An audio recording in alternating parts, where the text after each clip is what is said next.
Location Automobile. Pour toutes vos locations de voitures et utilitaires en Guadeloupe, faites appel à RL Location Automobile.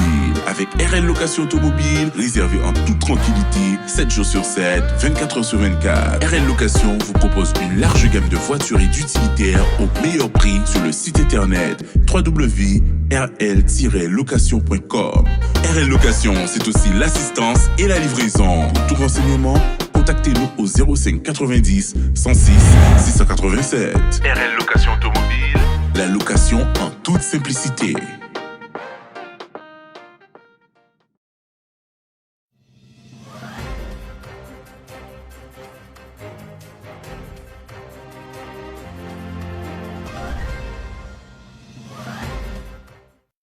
Bonjour à tous, quel est le sens de la candidature d'Hubert Kiaba dans la 3e circonscription? Qu'a-t-il à proposer aux électeurs?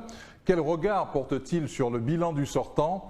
Hubert Kiaba, candidat aux élections législatives dans la 3e circonscription, est notre invité aujourd'hui dans Franc-Parler. Hubert Kiaba, bonjour. Bonjour à toutes et à tous. La politique en Guadeloupe, désormais, implique-t-elle d'être candidat à toutes les élections?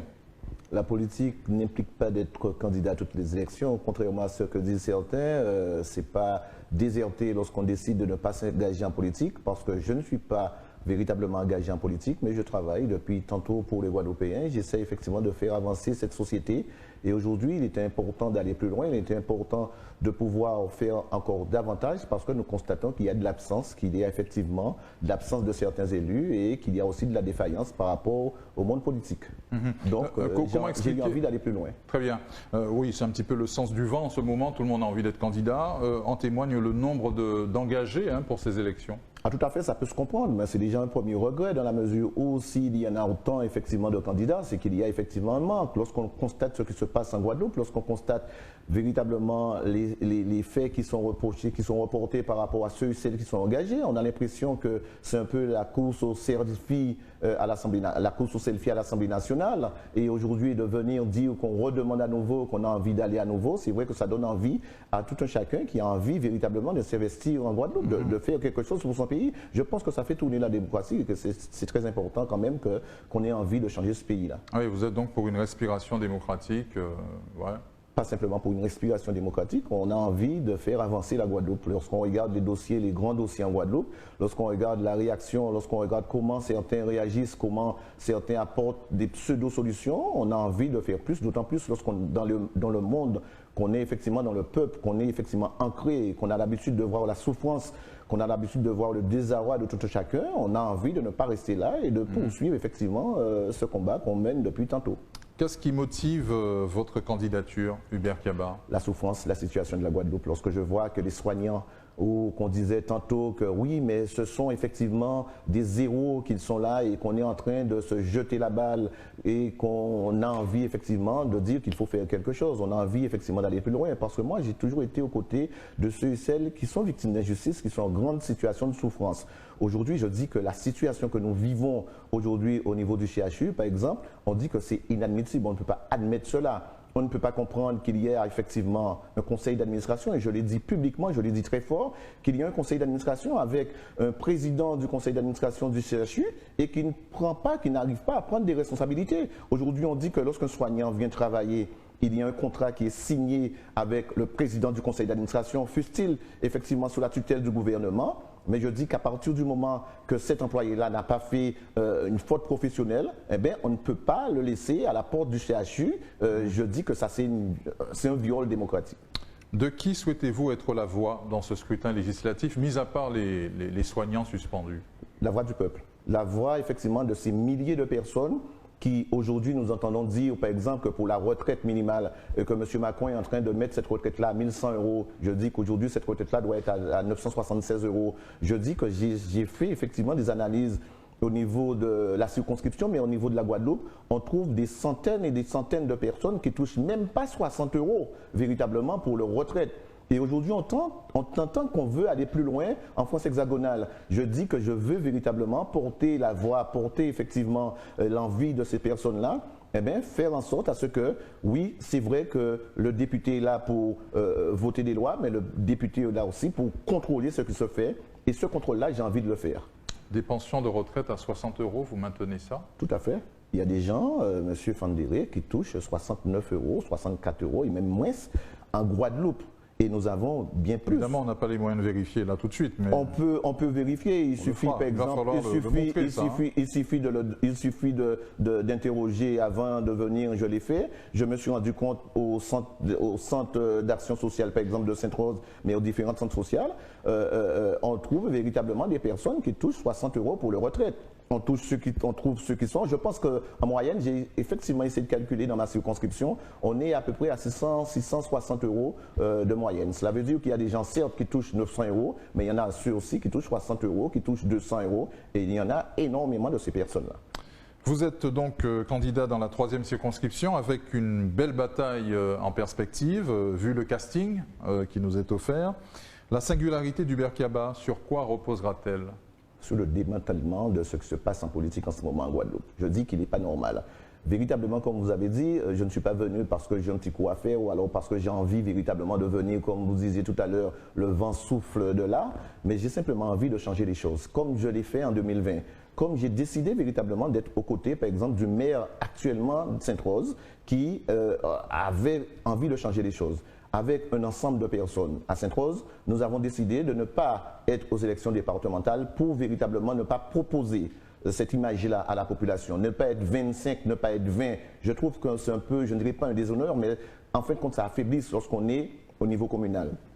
Voilà-t-il qu'on s'est mis autour de cette personne-là, on s'est mis autour de notre maire Adrien Baron, on a fait en sorte à ce qu'il soit conseiller départemental et aujourd'hui, nous trouvons que l'exécutif départemental, qui a certes surfé sur la vague, mais qui est en train de détruire un travail véritablement de réunification qui s'est fait à Sainte-Rose, d'avancer, et qui a décidé de dire vaille que vaille, qu'il faut effectivement qu'on abatte Kiaba parce que le maire ne doit pas porter son soutien à Kiaba. Aujourd'hui, je dis que ce politique-là, je pense que la population en a marre de la politique du copain-coquin à Guadeloupe. Et c'est ce que j'ai envie de changer. J'ai envie de changer cette pratique-là de 2 ou 3 personnes en Guadeloupe qui ont tout envie de le faire. Je regarde par exemple, lorsqu'une municipalité porte un projet, ne serait-ce que, je prends l'exemple de Près-Noir, porter le projet parce que de l'école de Baillargent, le conseil départemental décide que si j'ai pas effectivement le pouvoir, si j'ai pas la gestion de ce projet-là, la maîtrise d'ouvrage, pardon, j'ai pas la maîtrise d'ouvrage, donc je verse pas un centime. Eh bien, qu'est-ce qui s'est passé? Le Conseil général a exigé que l'ensemble des projets où ils doivent participer, ils doivent avoir la maîtrise d'ouvrage. Eh bien, qu'est-ce qui se passe? Comme ils ont la maîtrise d'ouvrage, comme il faut effectivement avoir la maîtrise d'ouvrage pour mettre un peu de goudron à Sainte-Rose, eh bien, on demande véritablement que les élus suivent les exécutifs qu'ils sont. Je dis que ce n'est pas normal. C'est du chantage démocratique, c'est du chantage politique. Il est temps qu'on arrête avec effectivement cette politique partisane en Guadeloupe. Vous avez entendu sur notre antenne et ailleurs le sortant Max Mathiasin défendre son bilan, revendiquer aussi durant la mandature écoulée des positions contraires à la politique du gouvernement. Quelle est votre lecture du bilan du sortant? Alors j'ai surtout entendu Max Mathiasin mentir aux yeux effectivement des Guadeloupéens. J'ai surtout entendu Max Mathiasin, et je dis que pour un député, on doit quand même avoir un peu de répartie, dire qu'il n'est pas effectivement du MODEM. Le MODEM, c'est qui? Le MODEM, effectivement, c'est le parti qui a décidé de soutenir dès le début, effectivement, la politique de Macron au niveau hexagonal, mais au niveau de la France. Et de le dire aujourd'hui parce qu'on sent effectivement que le courant est en train de changer, on sent que la population véritablement est en train de dire véritablement sa souffrance, eh bien, M. Mathiasin a dit clairement dans une émission du 12 mai que moi, je ne suis pas effectivement du MODEM. Aujourd'hui, lorsqu'on se rend compte de qui c'est qui est véritablement Max Mathiasin, quelqu'un qui parle bien, c'est vraiment un ami, donc je le connais assez bien. Mais lorsqu'on voit que M. Max Mathiasin, il a effectivement un suppléant depuis 2017, et que ce suppléant-là n'a même pas eu une seule fois l'autorisation ou alors le loisir de pouvoir participer à une séance de l'Assemblée nationale aux côtés de M. Max Mathiasin, on dit que si on n'est pas capable véritablement de maintenir une personne qui a fait de vous ce que vous êtes, on ne peut pas effectivement aimer la Guadeloupe, on ne peut pas effectivement porter les projets, et on vient à la veille des élections dire qu'il faut y aller. Donc aujourd'hui, je dis que J'ai surtout entendu cela de M. Mathiazin. J'ai surtout entendu M. Mathiazin, lors de la crise sanitaire, dire que oui, mais j'ai réussi avec la course au selfie à l'Assemblée nationale, montrer et démontrer que oui, enfin, j'ai décidé de voter pour le pass vaccinal. Et ce pass-là va être reporté dans 6 ans, dans 3 ans, dans 1 an. Et aujourd'hui, nous avons eu, des réponses qui ont été faites. Et le pass vaccinal a été appliqué, même en prémisse, effectivement, de ce qui s'est passé à la Martinique et en Guyane. Et je n'ai pas entendu M. Mathiazin. Aujourd'hui, nous disons que nous avons marre, effectivement, de cette politique-là, où on a l'impression qu'on prend le peuple pour moins que rien, où on a l'impression qu'on a envie de tromper à pertinence, effectivement, cette population, le peuple. Je suis un peu remonté par la situation où nous vivons. Je suis en train d'être remonté. Je suis remonté par ce qui se passe en Guadeloupe en ce moment. Se poser en anti-Macron aujourd'hui, c'est visiblement tendance. Vous ne dérogez pas à la règle. Je ne me pose pas en anti-Macron, je me pose en fait compte en gardien de la Guadeloupe. Je dis que lorsqu'on entend M. Macron avec ses élus, notamment M. Mathiazin, dire que nous sommes contents, nous avons effectivement enlevé la taxe d'habitation. Mais lorsqu'on regarde, on se rend compte que, ne serait-ce que sur cela, et je vais prendre un seul exemple, la taxe d'habitation. Lorsqu'on regarde véritablement, on a 2 taxes en Guadeloupe et aussi en France, la taxe foncière et la taxe d'habitation. La taxe foncière est réservée pour les personnes qui possèdent un foncier, qui sont propriétaires. Et la taxe d'habitation pour les personnes qui habitent ou alors qui sont dans une maison. Aujourd'hui, lorsqu'on vient nous dire qu'on enlève la taxe d'habitation, mais on garde la taxe foncière sur le bâti. Le bâti et l'habitation, c'est pareil. Lorsqu'on a un bâti, on a aussi une habitation. Et par conséquent, si on enlève la taxe d'habitation, il faut enlever aussi la taxe sur le bâti. Parce que la taxe sur le bâti est payée pas simplement par la personne qui est propriétaire du foncier, mais c'est aussi payé par la personne qui occupe une maison, qui possède une maison. Donc, quelque part, cette loi-là qui vise, soi-disant, à alléger les fortes monnaies, n'a que l'effet contraire. Et je dis qu'il est temps, effectivement, de dire non. Sur quel dossier le candidat Hubert Kiaba souhaite convaincre le plus les électeurs et se démarquer des autres candidats?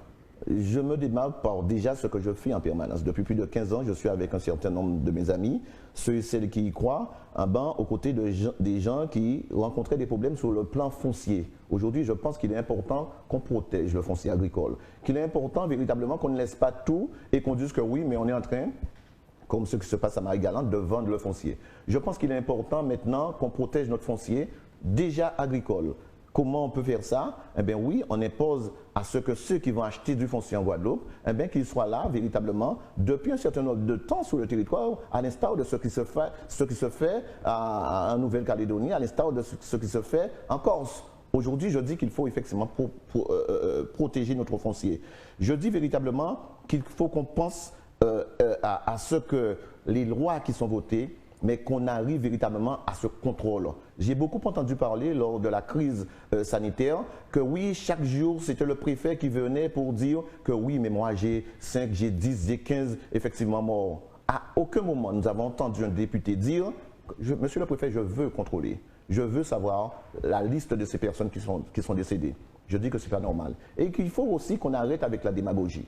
Lorsque nous regardons la candidature dans la 3e circonscription de M. Ferdi Luizy, là, lorsque vous parlez effectivement de personnes qui surfent sur la vague du IFC ou alors qui essaient de surfer sur la vague, je dis moi, je n'ai pas dit ça. Hein. Non, mais vous avez parlé effectivement de surfer sur la vague, donc j'ai bien compris que vous avez fait effectivement allusion au nombre de personnes de la 3e circonscription. Je pense qu'il faut venir, mais qu'il faut aussi avoir des choses à dire. Mais lorsque j'entends M. Luizy venir et dire qu'il va effectivement rapprocher l'îlet de Carette de Sainte-Rose, avec effectivement, je ne dirais pas la complicité, parce que je sens que le maire de Sainte-Rose n'était pas content, il n'était pas satisfait à côté de M. Luizy, et que le maire de Sainte-Rose est à côté de M. Luizy à dire ça. Je dis que non, il faut qu'on arrête de tromper le peuple. Il faut qu'on arrête parce que M. Luizy avait la possibilité de le faire. Il était président de la totalité des parcs nationaux de France. Monsieur Luizy avait effectivement en gestion pratiquement 3 fois le territoire de la Guadeloupe en parc national. Jamais il n'est venu à Carette. Jamais il n'a pris le bateau sur le port. Aujourd'hui, il vient le dire. Alors moi, M. Fandiri, je le dis solennellement, j'ai envie de proposer, vous avez effectivement fait allusion tout à l'heure au nombre de personnes. Moi, j'ai envie de dire à M. Luizy, si vous, comme vous l'avez dit, parce qu'il a aussi dit que moi, je vais embaucher 20 soignants suspendus à la ville de Goyave. Si M. Luizy, je le mets en défi de faire un contrat pour ces personnes-là.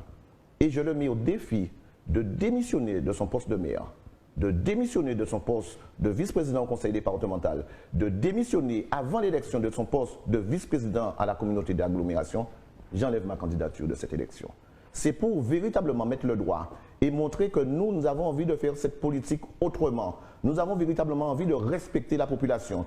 Et je pense qu'il est temps effectivement de débusquer ces personnes qui viennent faire leurs affaires, chercher leur mandat, chercher du pouvoir. Et la Guadeloupe en a marre. Nous l'avons effectivement démontré lors des élections du 10 avril dernier, lors des élections présidentielles. La Guadeloupe a envie d'autre chose. Et le fait effectivement de voter Marine Le Pen, le 10, je suis sûr que ça a fait du mal à bien des Guadeloupéens. Moi, nous étions confrontés à ça. Parce que la Guadeloupe, la population souffre tellement qu'on était effectivement capable de prendre un bon Marine Le Pen et d'essayer de faire mal à M. Macron. Et malheureusement, ces gens-là ne comprennent pas. Ils continuent avec effectivement le politique salace et ils continuent véritablement à ne pas entendre la population. Oui. Lorsque vous voyez la position exprimée par le Rassemblement national par rapport à la nomination du nouveau ministre de l'Éducation nationale, qu'est-ce que ça vous inspire? Mais ça fait mal à la Guadeloupe. On a envie de dire qu'on souffre. Mais ça montre véritablement toute la souffrance de la Guadeloupe qui a dû effectivement se plier à ça et voter Marine Le Pen. Et les gens ne l'ont pas compris. C'est comme si on est en pleine mer et on est en train de couler et on vous lance, on vous tend une perche ou alors un bout de fer qui est tout rouge, qui brûle, mais vous le tenez quand même. C'est sûr que vous allez crier, c'est sûr que ça fait mal, mais vous avez envie de sauver votre peau. Et aujourd'hui, la population est en train effectivement de lancer des appels au secours. Et on a l'impression qu'on n'entend pas. Lorsque j'entends le député sortant dire qu'on m'a fait un standing ovation, que c'est la première fois, je dis qu'ils n'ont pas compris. Ils n'ont pas entendu effectivement la souffrance de la population. Et de parler de standing ovation alors que nous sommes dans une situation où les déchets ne sont pas ramassés, où l'eau effectivement ne peut être consommée, où le transport, la dilapidation de fonds publics. Et c'est dommage qu'on n'a pas suffisamment de temps, mais j'aurais envie de parler pour ces élus-là et pour démontrer à la population comment effectivement les appels d'offres ils sont détournés, comment véritablement de l'argent public est détourné dans un silence cathédral effectivement de ces élus. Et il y a une chose encore que j'ai appris, ils sont tous pareils. Et que lorsque nous disons que nous avons envie de changer la classe politique, de changer ces gens qui sont ensemble et qui se mettent ensemble pour tuer, pour détourner, pour couillonner le peuple, je dis que la population ne se trompe pas et que c'est la réalité. Je pourrais effectivement le démontrer dans le transport, je pourrais effectivement le démontrer dans le déchet, je pourrais effectivement le démontrer pour l'eau. Malheureusement, les gens feignent de ne pas comprendre et c'est pour cette raison-là que j'espère que le 11 juin, que la Guadeloupe va souffler un autre vent et que les gens vont véritablement comprendre la souffrance de ceux et celles qui sont tout le temps dans la société, mais surtout la souffrance de la Guadeloupe et de ces jeunes qui s'en vont chaque jour par milliers. Merci à vous, Hubert Kiaba, d'être venu sur notre plateau. C'est moi qui vous remercie. Merci à vous pour votre fidélité à Franc-Parler sur Éclair TV. La campagne des législatives continue sur votre chaîne locale.